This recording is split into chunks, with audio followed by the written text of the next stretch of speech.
a good evening. A very good evening. On this, the 8th of April, 8 p.m. sharp. One thing I've forgotten to do is grab my drink. Very unprofessional. Welcome to another JFDI podcast. And tonight, who have I got? Do you know who I've got for you tonight? I've already spoken to him a couple of times. We were talking about, well, I'll wait until we get him in the show, and then we'll tell you what we were talking about, shall we? All right. Good evening, everybody. Cheers. Very best. Tonight, we're speaking to, as I said, a friend of mine that I've had on had a chat twice before. I've known this gentleman for many, many years. Spent some time in the military. This feels like a recurring theme here. Spent some time in the military together, got into some trouble together. And through the wonders of social media, a number of years ago, we reconnected. And since I've been spending countless hours yapping, catching up, and then more recently catching up before the things of the last year occurred, caught up in person. It's been absolutely wonderful, not only reconnecting with many people, but getting to see this gentleman on his own home turf and spending a weekend with him is one of the most memorable weekends that I've had in some time. So I said Brighton. Give us a little bit of a clue. I don't know if the labels will be shown when he comes on, but that's another clue. A great friend of mine. Please welcome Mr. Alistair back. Good evening. Hey. Good evening, mate. I heard all that. Well, you're supposed to. That was lovely. Thank you very much. Oh, you're more than welcome. It's very, very nice to see you. Looking extremely dapper this evening, if I may say so. I put the effort in tonight. I had a wash, I had a shower, even cut my own beard, mate. So I wanted to put the effort. I know you have a shower and you do your hair before you go on air. So I thought I'd follow suit, mate. Well, it's duly noted. It's duly noted. And so, a nice little. Oh, go on. No, carry on. A lovely little memory. What was it, 2 years ago this summer? Oh, yeah. Yeah. In fact, was it? Yes, it was. Yeah, because it was a year just gone in February since we were all out in Belfast, and then it was the summer before that. Yes. So it does seem a little bit. I think now it seems longer ago than that. I don't know about you. A lot has happened. Yeah, hasn't it just? Yeah, an awful lot. Yeah. Before we get cracking on the tunes tonight, because knowing us, we'll go way off. Yeah. Shall we say hello to some of the viewers this evening? I know that you're keen to do that. You like doing that. Can you see who we've got on, or shall I show you? We've got Mr. Camsey in the house. I've never met Mr. Camsey, but good evening, Mr. Camsey. And Mr. Fairclough has joined us. Evening, mate. Evening, Paul. Oh, lovely. We've got Frankie's on. Frankie Bass, even from back in the day. I believe the man had a cracking stereo system. Did he? I might be wrong. These things that you remember. Yeah. Oh, the one and only. Yes. DML. Evening, Dave. I hope you're well. Both looking very well groomed tonight. Thank you, Squire. Thank you, David. Thank you. And what else is he saying? Ali's connection is a lot clearer than yours, G. Upgrade your Wi-Fi. Yeah, there we go. Yeah, we're talking about that. Yeah, we were talking about that beforehand. So, yeah, I'm going to have to get on the case with Sky. Yeah, my Wi-Fi with Sky's not been great ever since I left them. I think they throttled my service. I'm joking. That's rude. They throttled your service. Get arrested for that. It's a technical term. Okay. Right. Okay. Oh, listen, we've got Emma on as well. Hello, Emma. How you doing? Yeah, we've got yes, Mr. Morris. Yeah. Hello, Mo. And Mr. Blades is on. Good evening, Shaw. The Edge. And oh yes, holding up the Northeast as well. We've got Oz is on tonight as well. Good evening. Evening, Oz. Studios there somewhere. And of course, we have Mr. Barlow. Stallions. You pair of stallions. Thank you. Heart-shaped things. Oh, brilliant. Right. Okay. So, listen, please feel free to throw in any questions that you've got for Ali tonight, because what we were saying just before you kind of came, we went live. I'm sort of saying to Ali, like, I have questions, although we speak regularly. I've got some stuff that I want that I would be want to know a little bit more of. But the same goes for the guys that are watching. We want you to, if you've got any questions, be they random left field or be they, coming out of what Ali is saying, then please feel free to get involved, because that's what makes this even more exciting. Ali and I have a chat beforehand. There isn't anything that I can't ask you, and so we'll just see how it goes. But should we talk about the music? Yeah. So 5 songs. Now, I've got to admit, your first choice, I put it on tonight just as Karen was walking into the bedroom, and it's one of those that just has a start to it. It just goes, oof, and it's straight in. But it's surprising that it was one of your choices. It's AC/DC, Back in Black. Now, quality song, but it surprised me. So what's the story? 2 reasons. Firstly, it was the first piece of vinyl that I ever bought. And I suppose people that know me back in the RAF knew that I bought a hell of a lot of vinyl. So that was in the 90s, but this was, the 90s, but this was probably 1980, I think, when I was 10. And I'd been invited round to my friend's farm. And there was a group of us lads, and AC/DC Back in Black went on the record player, and we were all like dancing around their living room. It was like, wow, this is brilliant. And I convinced him to sell it to me for 50p. So I had 50p. There you go, mate. I got my first 7-inch. It was AC/DC Back in Black. And I suppose the second reason is I've always been able to hear the funk in AC/DC, for whatever that means. They've always struck me as a very funky rock band. And I suppose really that we're talking about music, that has always been the thing that has carried my musical taste. The underlying thing, there's been an element of funk. Within the music. Yeah, very much so.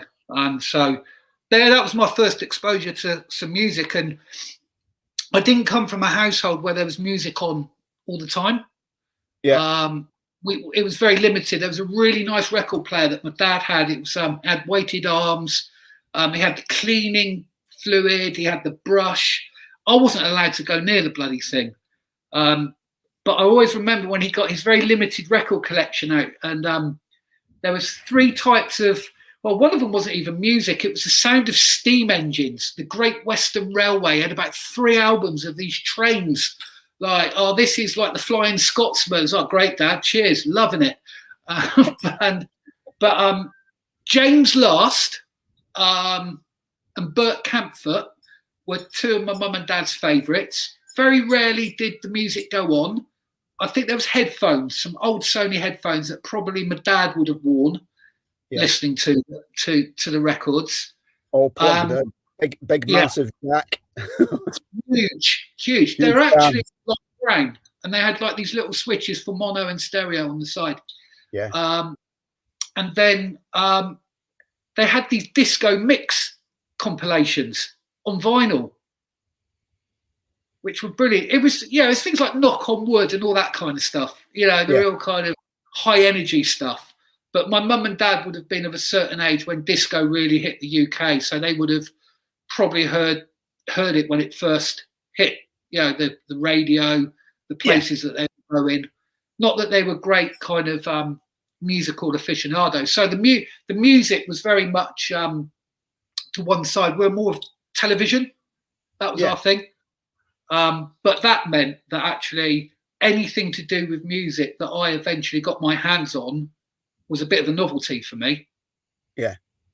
So you didn't get to listen to it a lot. What your mum and dad were playing, but you kind of knew it was kind of going on. And when you got the vinyl Back in Black, and you were saying that was 1980. Did you say? Yeah. So what would happen? You were what? 10. 10. Right. So at that point in time, then that was the first vinyl that you got. But you weren't really getting to listen to your mum and dad stuff. What sort of tell us a little bit about where you grew up. What else? What was going on in your life at that time, at that age, where you grew up?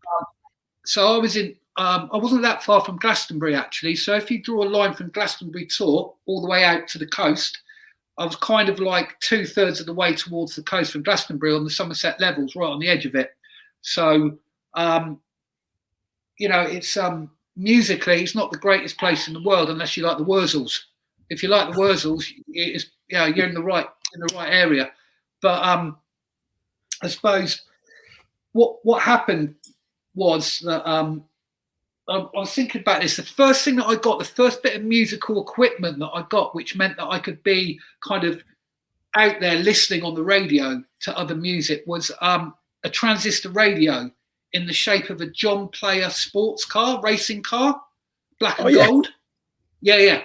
And what I used to do is I'd have this thing on under the sheets. Yeah.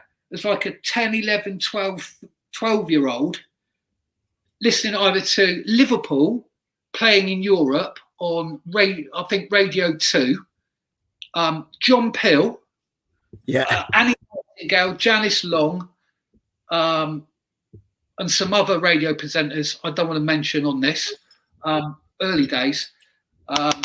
So that's Radio 1, but also Radio Luxembourg as well, which was right at the end of the dial, and you were lucky if you could get a minute or two of clear signal. But it was always like, oh, come on, they're playing really good tunes on Radio Luxembourg. Yeah. And I joined a swimming club, and there was a lot of kind of kids that are older than me in that swimming club, and they had records. Sony Walkmans were coming out, not that long afterwards. So there was a lot of exchanging going on of music.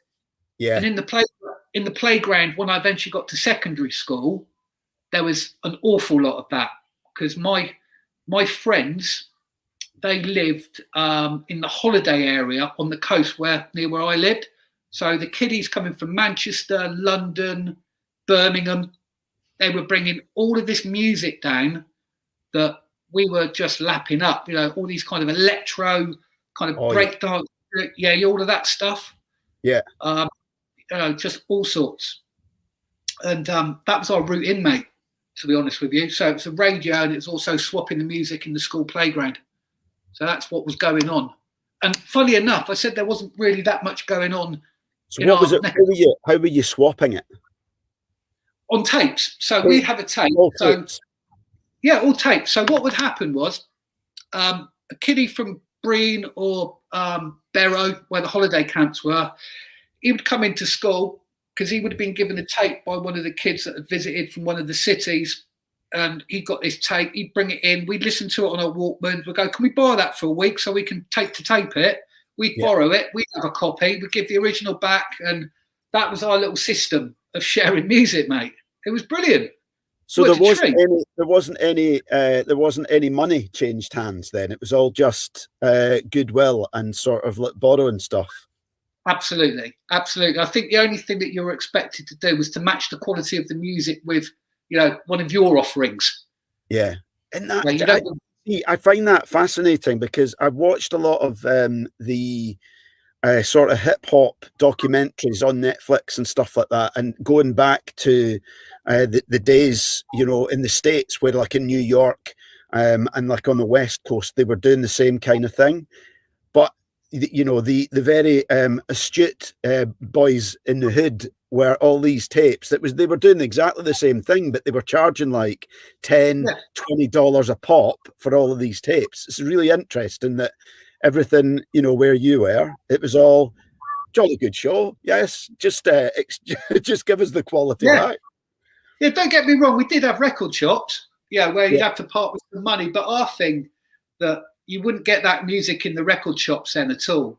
So It was like, and it was a massive movement for us where we lived. There was these guys, they were about 4 or 5 years older than us, and they were the national breakdancing champions. And that in itself, coming from our part of the West Country, is a major thing, because these guys would have been up against these inner city kids that were really good, but these guys were the national champions. So they would kind of have all of this music. We'd go and see them breakdance. We tried to breakdance. We were terrible, but the thing that kept with us is we absolutely loved the music.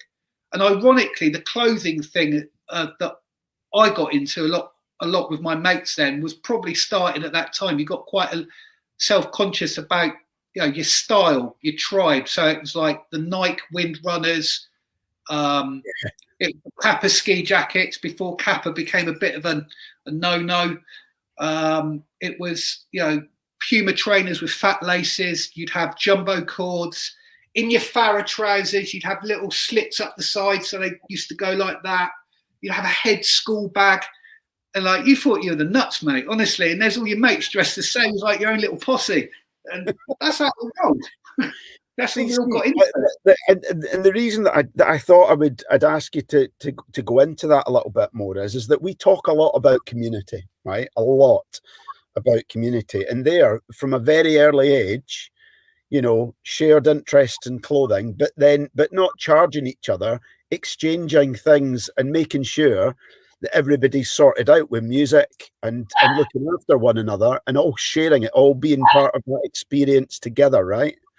It was so much easier back then as well, because I remember when John Peel started playing hip hop, and I had a friend in our village, and we caught the same bus to school together. And literally every morning when we saw each other, oh, did you tape this from John Peel last night? It's like, if someone didn't, and if you had, you're like, here you go, I'll get the tape for you tomorrow. You can copy it. And that's how we did it. We all shared our music, man. It was beautiful. It was great, sharing experience. But that's what music's been for me for forever. It's probably all started from back then. Yeah, to be fair. Yeah. We've gone and we'll come on to that community and how those communities have changed. But before we do that, let's go straight into the next song, because you're talking about hip hop. We were just getting into that, going from the 80s and then advancing a few years. How it all changed. The next song here, I had this on very loud tonight. White Lines by the Grandmaster Flash and the Furious Five. Our mate. Yeah, our mate. You just explain how he became our friend. Yeah, you might have more than one story about this, right? Well, I've got your story because I was with you when it happened. But tell me why predominantly this song. This was the moment that I was set up for the rest of my life musically. So I'll go back to the Sony Walkman thing again. So when I was in the swimming club, there's a lot of hanging around or sitting around. So you're doing nothing basically. And every Saturday, about 30 of us kids from the ages of about 9 till 16, we'd all get on a coach. Some of our parents were there, and we'd go off traveling around the southwest of England, swimming against other swimming clubs. So there's a lot of sitting around on the coach. And I remember I had a Walkman. My friend David in front of me had a Walkman. and I was listening to some, I think it was Asia. It was some like soft rock band or something on the headset. And he turned round, he goes, "Here, mate, it's I've got this tape series called Now That's What I Call Music." I was like, "Really? What's all that about?" He goes, "I was looking at all the names on it. It's like, I haven't heard of half of these, to be fair." So I put it on, and I remember the first time that I heard White Lines. That was it. It was just a different sound. It was just like it was just everywhere. It's just like, I'm into this now. This is, and I would not give him the tape back, and I was just playing it over, rewind. There we go again. Rewind. There we go, and all the way there. Yeah, all the way at this swimming competition. I need to listen to this. All the way back home again, and it was like, right, where can I get more of this stuff from? Yeah. So I think we jumped ahead a little bit with the tape swapping at school, because the White Lines came before that when I was 13, I think. 13. And right, okay. Yeah. Well, I see what you mean. Yeah, so that in between then tape swapping and your AC/DC. But so that was when it that was like the first sort of music that sort of just went and sort of, but like you said, with the funk, it was the funk aspect of AC/DC that you liked, and then obviously a bit of the, a bit more, electro stuff added to it. But I mean, pure funk, hip hop, just and of course, whether or not you say Cool Herc, or whether or not you say Grandmaster Flash, or whether or not you say somebody else, it's that era, the beginning. It's the first of a new movement, right? There wasn't anything like it before. No, and do you know what you said? It more or less, it's quite, not exactly the beginning, because the beginning was in the 70s. There's quite a lot of guys that don't get credited for it, but that was like the beginning for a lot of us. And what that did, that sparked an interest in the kind of history of music. Where does it come from? Who's involved? What else is there? So I was going to include another one, which was Breaker's Revenge by Arthur Baker. And if anyone's seen the movie Beach Street, there's this battle in the Roxy between the New York City Breakers and the Rocksteady crew. And a lot of people go, "I love breakdance and movie." It's crap. Beach Street, it's like, it was these two crews, the story of these two crews and the subway and the battles and the graffiti artists. It was a lot better. And I remember there was an award ceremony at the swimming club I was part of, but I didn't want to go because I was having a hard time with the older lads, because I was becoming a better swimmer than them, but they were bullying me. I was getting better than them. So they were getting a bit tasty. So I was like, "Do you know what? I'm not into this." Dad, he went because he was a treasure. I stayed at home with my mum. And then Mum and me decided we'd get a video out. And she asked me what I wanted. I said, "There's this movie called Beach Street, Mum. I want to see it." So my mum and me sat down in our living room and we watched this breakdance movie together. Yeah. And I remember the battle. And, if anyone loves their breakdancing and like seeing the original stuff, it's all over YouTube. Just go Beach Street breakdance battle. If I don't know if it's Oz's on here, but he'll know exactly what we're talking about. OZ. And that's kind of, I got into the graffiti side of it and just digging a little bit, not just musically, but who the players were in that particular scene, like who the graffiti artists were. How did they all start doing their thing? It was all much behind the music, and I got really into it. Yeah. And then I suppose because I was a shit breakdancer, I was terrible, mate. I got into dancing that meant you didn't have to have a lot of upper body or core body strength. Yeah. What did you do? What was your like your big move? My big move? The one where you hold your left foot with your right hand and you bring your other leg through it and you make it's like a hole and you jump over your leg as you're holding it. I managed to eventually pull that off after many failed attempts and dislocated kneecaps as well. I was dancing because, talking about how you consume music, a lot of it was on the television as well. And on a Friday, there was a thing. It was like our version of Soul Train. Who was on it? I've forgotten who was on it, but there was a lot of like black music on there. It was fantastic. It was on a Friday afternoon. And I'd come home from school and I was dancing around, copying the moves, loving the music. And then my knee would go. I'd be like, I dislocate my knee. Yeah, but I was so into dancing, I just couldn't stop. Yeah. I couldn't stop at all. And I loved it. And then what then happened was I took that and I was able to get into nightclubs. And back in the old days, before the raving took over, there used to be a thing called the circle. Yeah, it's when the dance floor would clear and your top boys and your top girls in the club who were good at dancing, they take over and you'd all watch. Right. And there was a group of lads. I remember this nightclub when I was 18. I tried to get into it for years and failed. And then one Friday night I got in there. Honestly, I've been to so many clubs in my life, but this one is my favourite. It's the first one where I went into a nightclub and it was just full on dancing music. It was before rave. It was before probably about the time of acid house, but it wasn't an acid house club. It was funk, jazz. Mr. B's in Weston-super-Mare.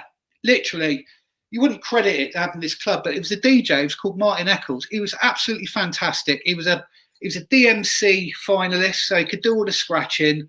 But he would play things like Public Enemy. He played a lot of UK hip hop.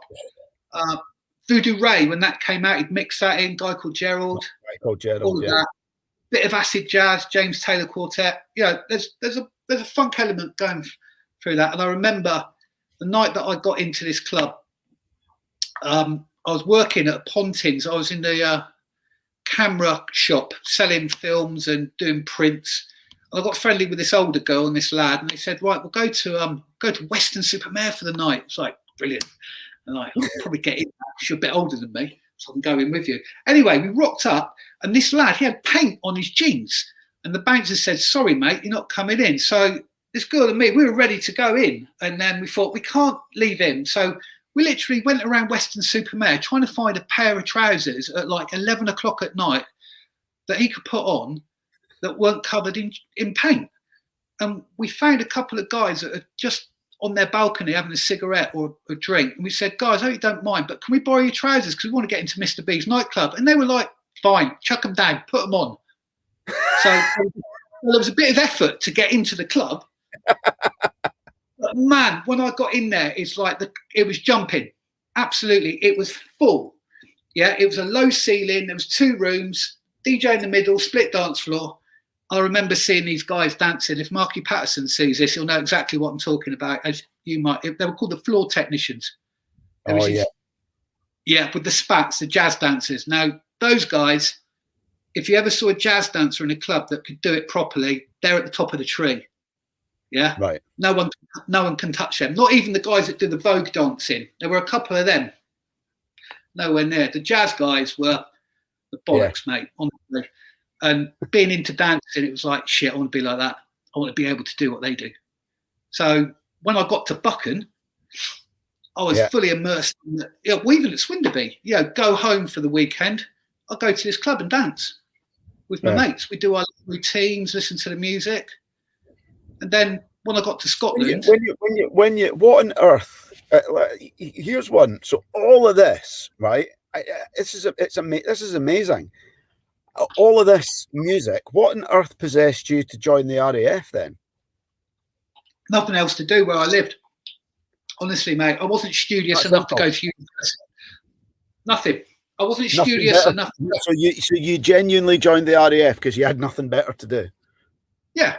It's I tried to join the Navy as an artificer, learn a trade. I remember going down to the Navy kind of recruitment office, and the guy asked me, "So, how do you feel about going on a nuclear submarine for 6 months?" I go, "I wouldn't like that at all." It's like, he's not coming in. And then I remember at the swimming club, there was this guy said, "Have you thought about the RAF?" And I was like, "They're all pilots. I can't fly an aeroplane." You go, "No, there's a lot of things." So yeah, it was. Mate, I love that. Last week we had Bladesy, who struggled to answer my question, what he'd learned in the RAF. He's like, "I don't know. I don't know what I learned in the RAF." we had him last week, and we've got you going, yeah, I joined because I didn't have anything better to do, really. Listen, there was nothing. There was nothing. No, it's bugger all. I'm not very studious at all, so I couldn't knuckle down and learn, do a degree or anything like that. I'd get bored. So Yeah. So that was. So you joined the RAF, and your musical journey carried on. Oh yeah. When you joined. Pat Penn, the first guy that I really met on Newton Farm Lodge, and he touched on this when you did the live thing with him about when we first met each other, because we're from the same neck of the woods and we were into the same sort of music, and that for me is what music's been about. It's the connection that brings people together. Yeah, it's the glue. We've shared musical moments. Like most people that are listening, if they're still listening, I could probably say this is where we've made a musical connection. I think a lot of the time, especially in Scotland, would have been in the Granada. Yeah. Maybe some of it not very musical, some of it really musical. There's some good music in there. And especially, I think Bladesy said it last week. It's like, for a lot of these people that were up at, the young people in that part of the world, they hadn't left that part of the world. So with all of that music coming in, like the Prodigy, Bassheads, Enjoy, Charlatans, Stone Roses, all of that, that was a big thing for them. It was. Yeah. And we heard some absolute classics on that sticky carpet. Oh, did we ever? So what would you say was your because there's going to be loads. What would you say is your standout? How long were you at Buchan for? 6 years. Do you have a standout musical moment at Buchan? Yeah. And does that tie into your next choice? Hold on one moment. My wife has got the dog upstairs and the dog wants to come down. It's a funny hour where she just shouts at us. Is it coming through? Because I can put up with it, but is it coming through on the audio? Well, I don't know about everyone else. I can hear her, but she's just making her presence known, mate. I think. Fair enough. If everyone's okay with that. Yeah, the standout moment. So this nightclub that I was going to, yes, I remember that, Karen. Yeah, down at the house. Yeah. Was that a DJ? Was that a DJ funky bass mixed or a DJ? I think that was a funky bass mix, wasn't it? One of the two. We've put him to bed. Maybe not. I've still got it somewhere up here. Yeah, I do. I didn't throw any of that out. I've still got it. Bloody hell. Yeah, I'll dig it out. Ozzy said you can hear Muttley. Yeah, here she goes. The standout moment, right, was basically I'd gone home on I'd missed Christmas because I had to work at Buchan, but I got New Year off. I went down and this club, Mr. B's, always busy. And I went there New Year's Eve with my mates, dead. I was like, this is a bit odd. And I inquired to the reason why, and someone said, oh, there's this thing called a rave. It's like an acid house party all the kids are going to now. They don't go to clubs anymore. I was like, really? A bit weird. Go, yeah, it's down in Exeter, which is about 40 miles down the M5 from where we were. And somebody said they're having an after party in a fun pub on Burnham-on-Sea seafront the next day. It's a tenner to get in. It's like, right, okay, I can have a bit of that because I'm a bit interested in what this is all about. And I knew about some of that music from hanging around with the guys from the Northeast, like Guy Elliott. He was kind of playing some of that kind of stuff, like Sunshine on a Rainy Day by Zoe and all of that kind of stuff.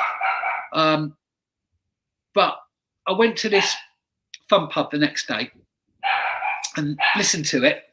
I thought, yeah, this is quite good. People seem to be enjoying themselves. No one's really dancing like I dance or what I've known, it's all kind of a bit different. There's definitely a different smell in the air going on here, and people seem like they've got a little bit more energy. So I was like, this is interesting. So I went back to Buchan, none the wiser, because I hadn't been to a big rave at that point. Literally a couple of weeks later, I went back home and I went to Bristol. I think I went clothes shopping or or just up for a look. And I walked into this clothes shop and there was this tape, Fantasia, New Year's Eve, 91, 92, Top Buzz. It's like, ooh. So I bought it. And I remember putting it on my Walkman as I walked out the shop. I went, this is fucking brilliant. It was just like, it was like the atmosphere. Yeah. Yeah, you were there. And of course, not being there, my mind was going absolutely berserk. It's like, how many people were there? What did it all look like? What do these people called Top Buzz look like? What the fuck are they talking about? Yeah, excuse my French. But I was so interested in it. And then I brought the tape back to the camp. I remember that February went to my first resurrection. Yeah, at Ingliston. Yeah, 5,000 people, and that was it. This was a community that I'd found. A new community. So diametrically opposed to the RAF one, but it's a new community. And coming from a musical background, I'm automatically going to be very attracted to that. Yeah. And then I've got it written down. But one of the things that I really did love is our 8-man. What was it? The transit room nights on a Friday. Do you remember? Did you ever come to them? Yeah. We'd get the Buckfast in. Yeah. It was the like 8 or 4-man rooms, wasn't it? That's right. Yeah, 4-man rooms. Yeah. Yeah. Was it Orkney Block? Orkney Block, top stairs. 4-man room. Yeah, lots of Buckfast consumed. Strobe light. Periodically, people flying out the top window. Brilliant. And do you know what? That was the time that Pete Tong started on Radio 1. Yeah. Yeah. So we'd have the mixtape. So you'd have like the Eclipse from Coventry was a big one. So Blazy last week, he was like, I was into rave music for a bit, but I jacked that off. But honestly, it was part of what we were doing. It was like, there's a mixtape, there's Stu Allen, somebody else, all from the Eclipse. So we would be listening and we'd be exchanging our mixtapes as well. Yeah. So it carries on, that sharing of music. But I love those nights. We get in the room because it's like, you talk about, on a Friday, you working, you're on swing shift, you got a day off. Yeah. So like, what are we going to do? Should we have a bottle of Bucky in the 4-man room? Put Pete Tong on. Yeah, let's do it. Yeah. Awesome. Am I right in saying that of all the places, so there was the Granada kind of tended to do more dancey, but am I not right in saying that down the West End later on one of the evenings, did they not sort of start to dabble into a lot more dancey? It was more, not quite hardcore rave, but it was more ravey music they played in the West End on one of the evenings during the week. Is that right? The West End, now I get confused with these. Is it the one that was near the Granada, or is it the one where you have to walk to the back of town where all the locals go? Which one was it? It was the one down from the Granada. It was called Drummer's Corner, but it was called the West End. Sunscreen, Perfect Motion. Oh, yes. We used to play that every Thursday. Yes, I remember Thursday night, the dance music in there. Yes. Yeah. Love that. Yeah, I remember a few evenings in there with you, actually. Yeah. There'd be karaoke next door. Yes. We'd have a skinful, and then we'd go and have a little dance to Perfect Motion and everything else. And that was a Thursday. And I don't think the G would have been open on a Thursday, but it wasn't its best night. So we'd have probably had a look up there, sacked it off and gone to the Nasma. Yeah, and had a curry. Absolutely. Yeah.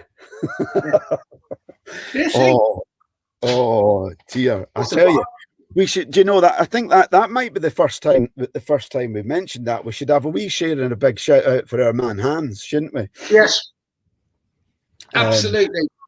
yes, another man part of that community as well. So whilst we're talking about community, right? And before I ask you about the next song, there's something that I do want to ask you, because I know that a lot of Law 55 is community. Everything that you do is very community driven. So whether or not it's talking about our RAF or military community, whether it was that dance community, whether it's now your clothing community, fellow business owners and stuff like that. One of the key things that was a penny drop moment for you, if I am right, is in putting together the whole Law 55 ideas. You spent and were inspired by the people of Vietnam, correct? Yes, yes. Tell us a little bit more about your time in Vietnam. Before I say that, I have to firstly pay respect to the people of the RAF and the communities that the RAF were part of. Because, you know, West Drayton, so Swinderby, West Drayton, Buchan, Bulmer, and other places in between. Okay, so I feel blessed to be able to move around communities with people in an immediate community such as the RAF. And you know what? I can't think of anybody that I would not sit down with and break bread and have a drink with. All come from different parts of the country, a lot of people, all from different backgrounds, different outlooks, different journeys, histories. But there's not one person that I could say, do you know what, I don't want to sit down with them because they're a bit of a wanker. Not what I'd happily sit down. So before Nick and I went to Vietnam, obviously Brexit was happening. And I was looking at it unfolding on social media. You know, if you think this, you're that. You know, if you want to stay in Europe, you're a snowflake. If you want to leave, you're a racist. And it was like, God, cut this crap out for God's sake. You know, it's not right. You know, if you could just be in each other's company, I'm sure you'd change your opinions of each other. But it's magnified online massively. So it was dealing with all of that. And then going to Vietnam, obviously we wanted to find out about the history of the country. So there's a documentary called, I think it's called The Last Days of Vietnam. It's about the story of the North versus the South and how the South Vietnamese and the Americans got out at the last moment. Yeah. And, you know, it's an eye-opener, you know. But going back to that country, well, not going back, but going to that country for the first time, then understanding what they've been through and just seeing how they all integrated. And, you know, especially the young ones, you know, they pay respect to their elders that have been through that period of time. Yeah. You know, you get shown around different places. We went up the Mekong. We went around the war museums. You know, it's quite open. People explain stuff. The interesting thing was we were off, where was it? What's the one in the south? Ho Chi Minh City. Nick and I went to this, we were told to go to this bar. I think it's called Raffles. And they've got pictures of the Secret Service I think it was on a Friday. The Secret Service will be with the South Vietnamese on the balcony watching the B-52s come back, but mixed in amongst those people on that balcony would have been the spies for the North Vietnamese as well. Right. So it was, yeah. And just thinking all of this stuff going on and all the, all the butchery and barbarism and war. But you go back there and you see them all kind of, just getting on. I thought, you know what, inspirational. I just hope that as a country, as a nation, we can aspire to that here in the UK. Put all the shit behind us and move forward. I think the pandemic has probably maybe helped that a little bit to help people refocus. But, you don't hear so much about it now, the division online. So, yeah, but that's why I wanted to include Vietnam, mate. I just thought they were an inspirational country to move on from Yeah. the divided Do class. you know? There's three things there there's three things in there that I picked up from you, and I think very interestingly that you've gone there and been inspired by that country, um, following three values that I think are very much instilled in you within the military as well. So you kind of spoke there about how the people in the country respected their elders. That was something that was kind of enforced into us from a very young age in the military. The you know, people taking time to explain things very, very heavily. You know, things were explained to you clearly, and then speaking about adversity and speaking about resilience as well. I picked up there.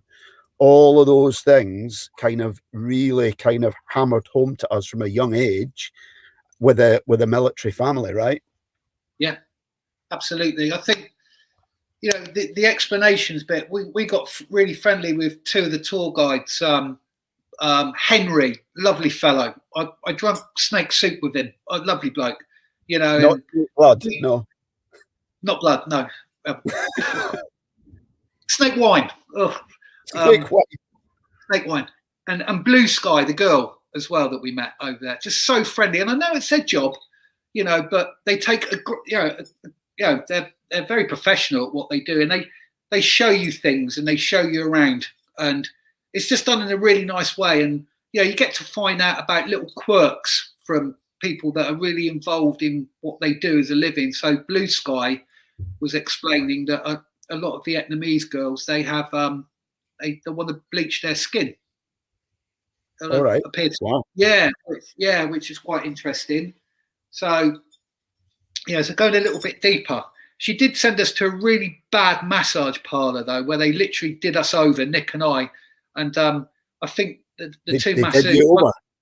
Well, at the end, they were both waiting. Was that a bad massage parlor or a good massage parlor? Oh man, I love getting my feet done, so I always love that. And but this one was a proper walkover job, and Nick and I were right there at the end, and these two people were still in this little room with us, and we were like, "Do you think they want to do something else?" we're like, "That's it now." Some extras. Yeah, but they were terrible. God, it just really dug in, and we had back problems after that for a couple of days. But yeah, brilliant. But yeah, right. Listen, should we move on from Vietnam to the next song? Because we've got two songs left. Yes, and the next one is one I'm interested in as well. I listened to this tonight. A lovely song, Etta James and At Last. Yeah. So yeah. This isn't anything to do with your beloved, is it at all? Yeah, it is. I thought it might be. I always, when I get the opportunity, I say she saved me, basically. So I came to Brighton in it's around 20 years. I think 2013. About 13 years I've been here in Brighton, more or less, 12. And if you know anything about Brighton music people, they really throw themselves into their music to the point where it's an obsession for a lot of people. And I count myself very lucky that actually I was able to just meet Nick when I was actually full on doing my disco festivals and all of that kind of thing, DJing in clubs, festivals, because it can take over a lot of people's lives for one reason or another. And I always remember Nick saying, "You've got a lot of mates, haven't you?" I said, "Yeah." She goes, "So how many of them been around your house for dinner?" "Not many." "Are they really your friends?" So it's quite a false thing. And she's taught me a lot about friendship. I thought I had loads of friends. I'm friendly with a lot of people. I have lots of acquaintances that I like, but I have a few friends. Yeah. Larry Holmes being one of them, who I see not as much as I should, but quite regularly. Yeah, which is weird. We used to live together in Newcastle, and now he's going to be living up the road from us. So, yeah. So it's called At Last, the song, and it was our first tune at our wedding reception. and we danced together. And I think for her and me, it was like, at last, we found each other. But I do like songs with emotion in. I like songs that hit you hard, make you dance. But I actually like a song as well that's got something to it, that's got nice words. And that one. I think that song is itself. It's a song that kind of stops you in your tracks as well. It's a song that kind of you want to just stop and listen. And very, very quickly with that song, I feel that you just want to stop. And her voice is quite captivating as well. So you just kind of grabbed, and it's just like, oh, hold on a minute. Everything else can wait for a minute. Let's there's definitely that about it. And I'm not just saying that, but it's almost it's a song that very, very much demands your presence. Absolutely. And we've spoken about this aspect of things a number of times before, where having something like that can ground you and make you present. Music's been a big one for both of us there as well, being almost a bit of a we use it it can be used as a tool for mindfulness, a tool to meditate for as well, something that you use to, so music has been a bit of a practical application of mindfulness for you as well, right? Absolutely. I think I've done a lot of playing of music sometimes in front of a lot of people, which can be quite distracting, but you've got to focus so much on what your fingers are doing, what you hear, what you're hearing, when you're going to be doing certain things, and also you're always keeping an eye on what's going on in front of you as well. So you're constantly, DJing is a great thing to do, a mindful exercise, because it's so involved. It's like drawing or painting. You've got to really concentrate on it. But I suppose after doing it for 20 odd years, you kind of fall into that kind of autopilot mode a lot of the time, where you've done it so much, you kind of don't have to think so much about it.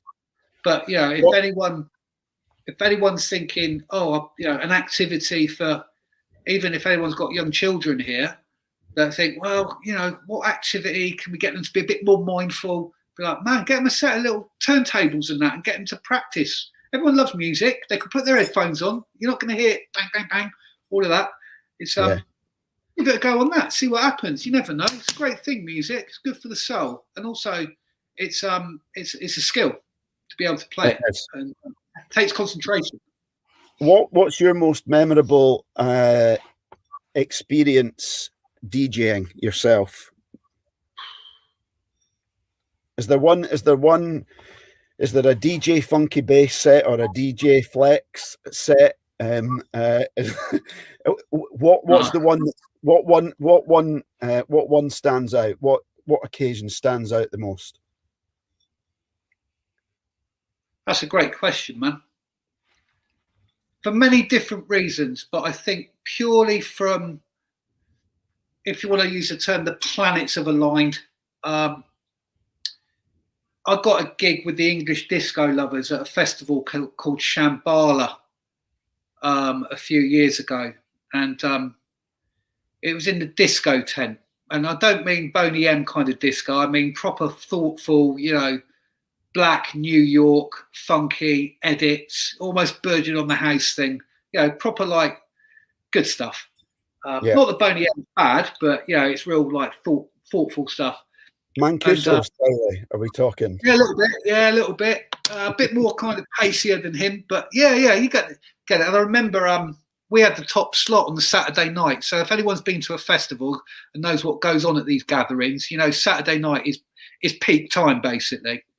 And I remember I was doing, I think it was 11 till 12:30 or 11 till 1 at night.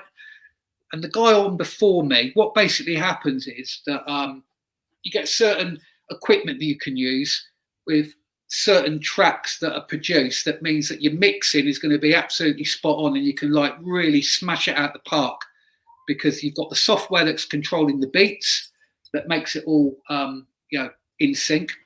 But the original disco and that sort of stuff, not a lot of it was in time.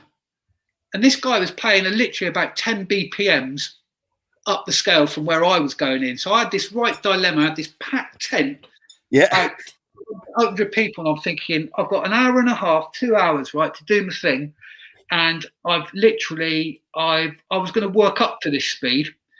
And I remembered what someone said once. It's like, you're at a festival, let the last tune stop, let everyone give them a round of applause, start again.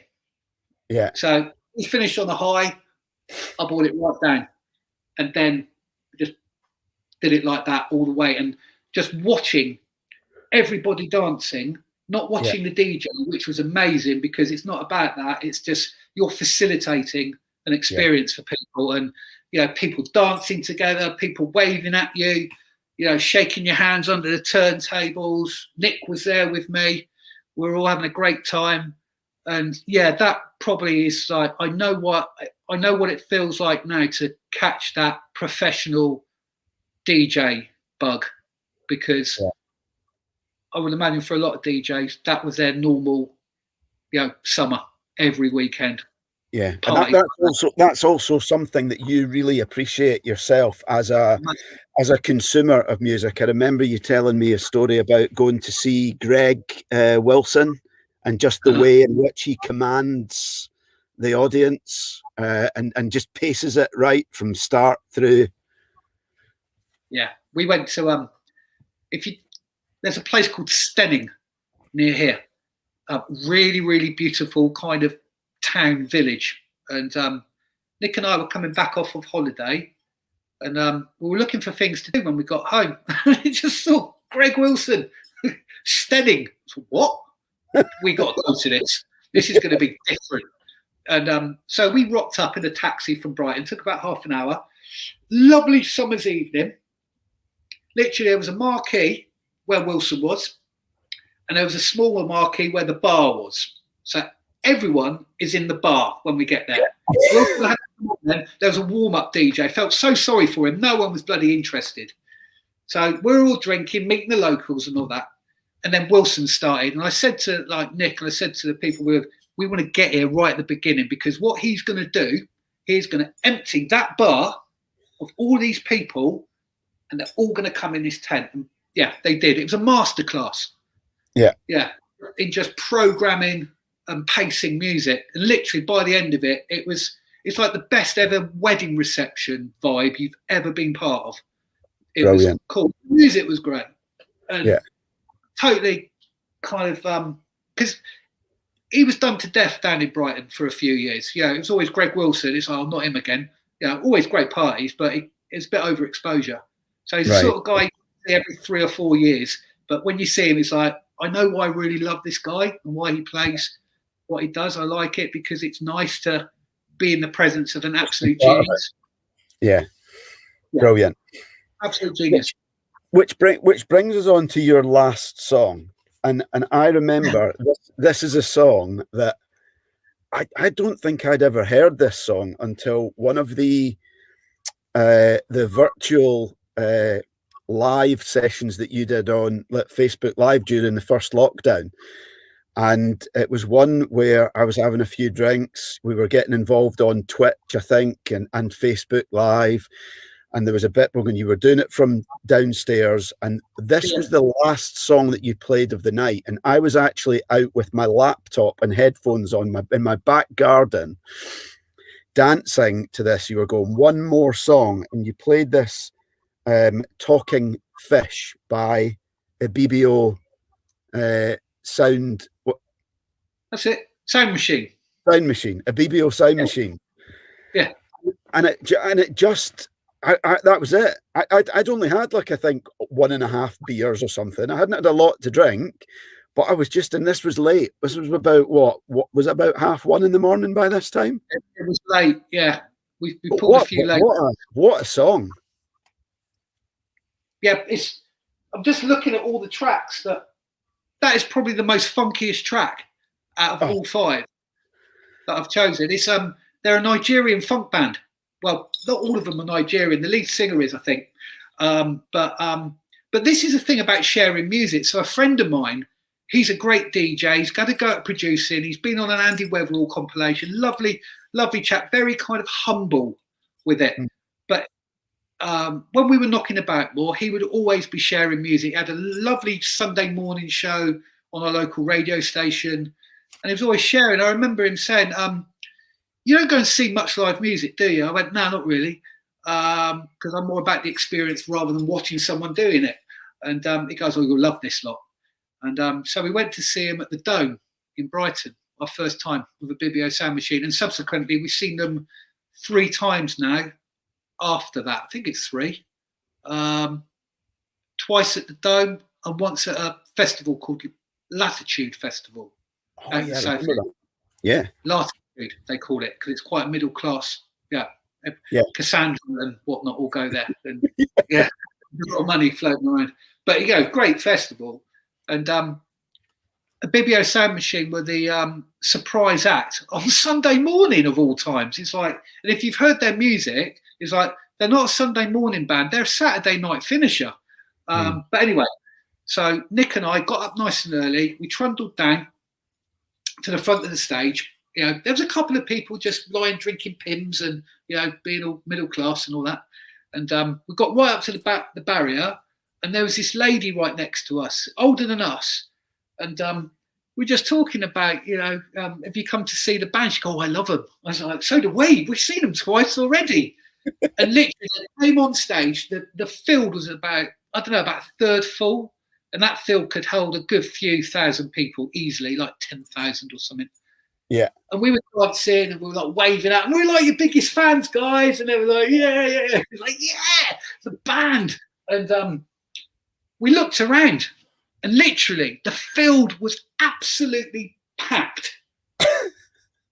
It was. People up there dancing. It's like, wow, where did all you lot come from? And It just descended.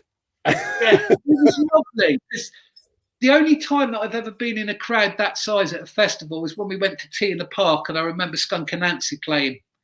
And we decided to go down the what a year that was. That was a good year. That was 1995, I think. Yeah. And I remember watching it. I remember we watched them together, I think, because I remember what we got on Scottish TV dancing around. That's right, with Paddy and Horse was Horse there as well. Yeah. And Bully. Bully Dread. Yeah. That was brilliant.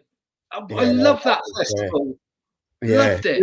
Who else do you remember on that bill? I remember Black Grape on that year as well. I remember I was very disappointed with the dance tent for most of it. Were Prodigy not on? They were. You're right. They finished the Saturday night because the year after they played in the daytime, didn't they? And people were like, "Can they play in the daytime?" And they pulled it off. But Dave Batty, he was there.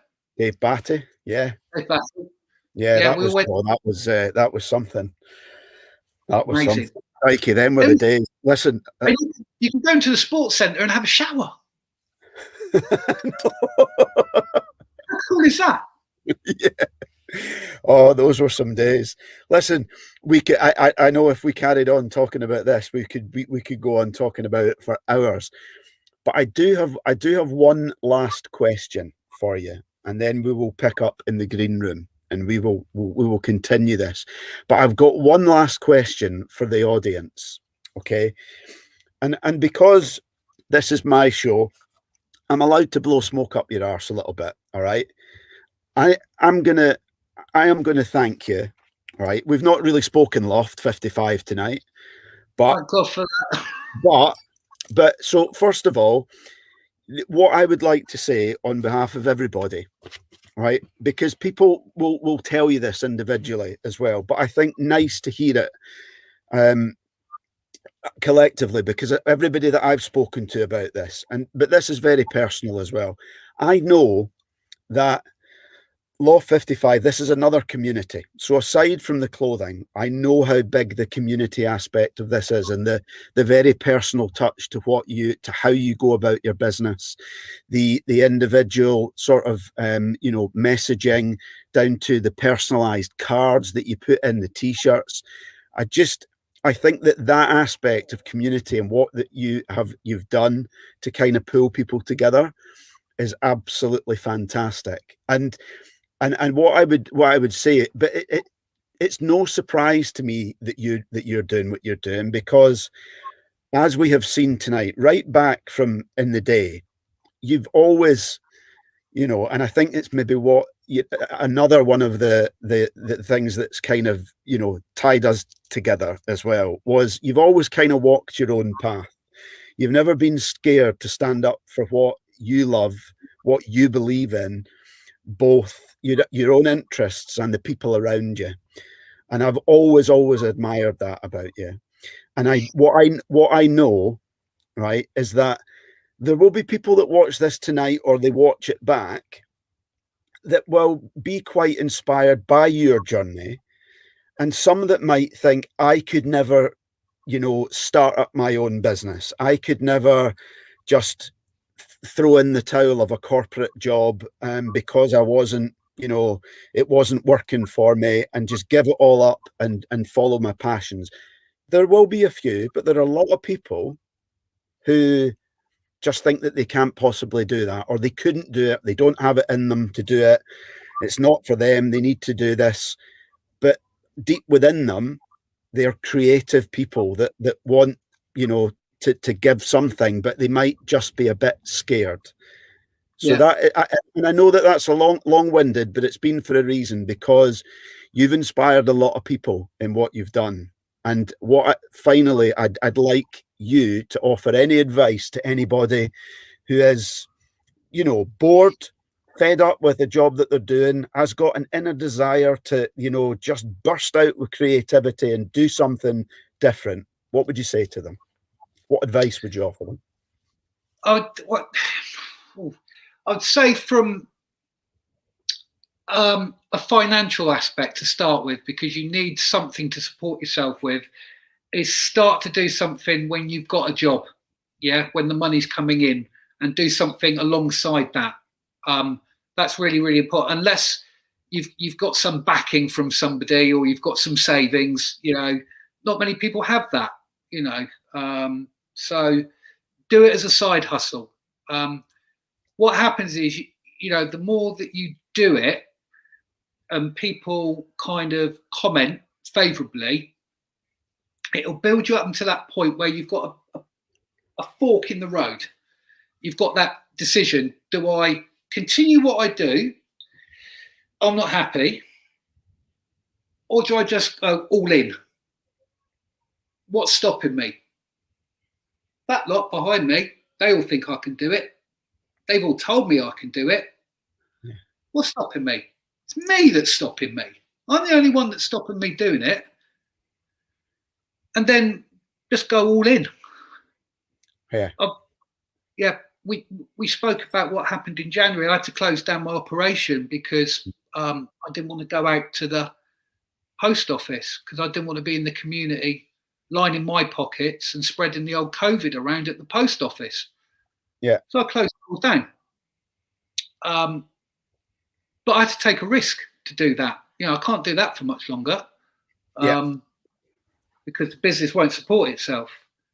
And then Nick was like saying, I know you haven't got your website, but you really need to start kind of like mentioning you've got stuff to sell and people would be interested. Yeah. I hate selling, but I have to present stuff to keep this thing going. And so I started doing the Facebook stuff, the messages, it's almost being in a virtual shop. You're like, oh, you want one of these? Okay, let me see. How are you doing today, by the way? Oh, brilliant. Yeah. Anything going on at the weekend? What you're doing is doing it on a keyboard. You're not doing it face to face. And don't get me wrong, after a day of that, it's quite tiring at 9 o'clock in the evening. I had one lady, she came through on Instagram. She's like, I really hope you can help. It's my husband's birthday and I've not got him anything. was like, when's his birthday? She goes, 2 days' time. I was like, you're a bit screwed then, but how can I help? And it was after a full, it's one of those days where it had been about 15 hours. It was like, right, this is what I do. Yeah, I'm here to help. Yeah. And you got that out on his birthday, didn't you? He got it on his birthday, didn't he? Yeah. And that gave me so much pleasure because I had to dig deep because I was really tired. But I just thought, do you know what? That's my why. That's why I'm doing this. I'm not a clothing designer. I didn't go to some like fancy college like in London and learn, what colours go with what and all. I'm just making it up as I go along. That's all I'm doing and just giving it a go. JFDI. Yes, Delta Mike Lever. Yes, Dave. Just fucking do it, And the more you just do something, you'll hit on something that works because it's that mentality. I'll do that. I'll try that. I'll try that. I'll try that. That works because I'm trying to do something. So you might not know what you want to do if you do want to start your own business, but you want to find out. So go and find out. Yeah. And I remember I've heard two things reiterated to me quite recently, and the things I think you've just touched on there. One, admittedly, you're making things up as you go along. It's not perfect, but you're doing it. And the things that I heard most recently, perfect, examples there of what you're saying is that, a lot of people say, oh, yeah, you've got to be, got to be positive thinking. Positive thinking is the way forward. The reality, though, is that positive thinking, that's great but positive thinking alone doesn't achieve anything, does it? Because no, you have to do something. You got to do something. Yeah. You just do it. You read a million books and you can be the most positive person on the face of the planet, but unless you take action and do something, then nothing's going to happen, right? Exactly. And I think the thing that really made me aware of JFDI is Nick said one day, it's like, I've been in the same boat in the corporate world. You just really want somebody, that you're managing or supporting. What's stopping you from just doing that? Because your world would change. Just do it. And it's like, I don't want to do it. It's like, so what the bloody hell are you doing here, mate? And it's like, that is the frustrating thing. I think for being a creative kind of person, you're trying to create and support people to get to a place where they're going to have a better experience. And it's just something getting in the way. And I think in the corporate world, especially in the job that I did, is that you don't have the time. You're not their coach. You're a coach, but you're not their anything like that. And it's just like you get to a point you go, is this going to be it for the rest of my life? Just getting disappointed for people because they're not just doing something, anything, nothing. Yeah. It's like, well, fuck it, I'm gone. I'm off. Yeah. Exactly. What a fantastic way. I expect it's down to me as well that, probably not the best kind of person to help them, but it's just one of those things. Just fucking do it. Sorry. Just do something. Well, Delta Mike said JFDI, as you saw. Mr. Barlow there said, applaud your bravery, drive and vision, Ali. And one final closer there for you. Absolutely brilliant. Inspirational attitude, Ali. More people need to just fucking do it. Well, that's the problem, isn't it? And it's like the number of times that we have closed on this, intentionally or otherwise. We've not rehearsed this. We don't call this the JFDI podcast for nothing. But what a brilliant way to close. Thank you very much for sharing your tunes, for sharing more stories, for stuff that I didn't know tonight, and for stuff that I'm sure, as you've seen there as well, other people will find massively interesting and massively inspirational. Please hang around in the green room. But for everyone else, thank you very much for watching once again. And Ali, thank you. We've only got 27 more times to do before it becomes habit. So yeah. We do little 30-second ones like we talked about, yeah? Yeah. Right, people, thank you very much. Tune in next week for the JFDI podcast. when I have another special guest with me. It's a chap called Neil Wilkinson we've got next week. Do you know him, Ali? No. Maybe not. Is he RAF?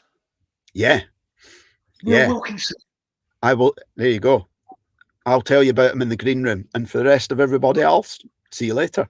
Everybody, stay safe.